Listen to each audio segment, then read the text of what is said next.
Hi all, welcome back to our channel. So today we have a very quick tip for while dealing with mobile number. My boss asked me to share the mobile number and I've shared this, but this is not the format you have to share because in the digital world you have to make sure the numbers should be secured and the data should be secured. So we have a very quick formula here, which my personal suggestion while sharing the mobile number.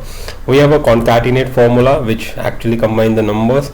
So first my text will be some kind of format which is star format, first 5 digit, then dash, and then 3 digit, and at the last, suppose the mobile number is 10 digit, I'll use right formula to get my last 4 digit here.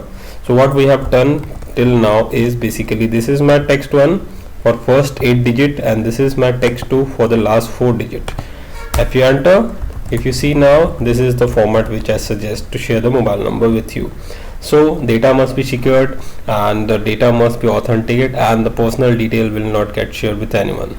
So share with your friend to get these more tricks. Thank you.